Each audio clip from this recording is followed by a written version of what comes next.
To any pregnant woman, please don't accept any free seats from strangers on public transport. The warning: this is warning out to all women, and if anyone offers you their seat on any bus, tram, or train, please refuse it. We understand that there will be pregnant women who will need seats on public transport, but until we can figure out how to put a stop to the strange situation occurring in public transport, please don't accept any free seats from any man or women, and even child. Thank you. The pregnant woman was disgusted to read such a thing on a bus, and she was riding the bus when it was filled up. Then she saw a guy offering his seat to another heavily pregnant woman. She smiled at this gesture, and she didn't mind it, because the other woman was more pregnant than her, and so she was happy that she had a seat instead of her. Then the man who offered the other pregnant woman a seat was smiling and being so jolly. Then when the pregnant woman looked back at the man who offered his seat to the other pregnant woman, he wasn't there anymore. She looked so confused, and that man was literally standing on the bus, but he got off. His stop came. She kept wondering where the nice man went off, and it was really troubling her.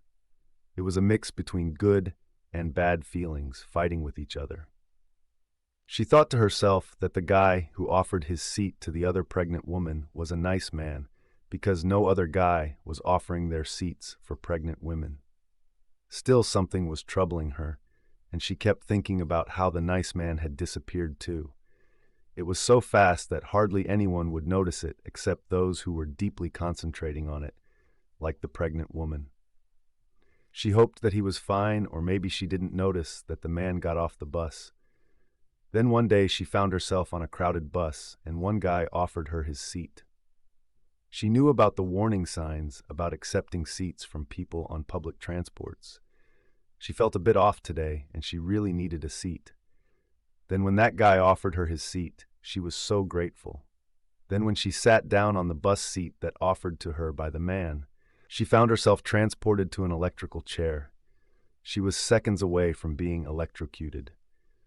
Her mind had now been transported to the guy who offered her his seat, and he was supposed to die on the electric chair. The death row prisoner's mind has now been transported into the pregnant woman's mind.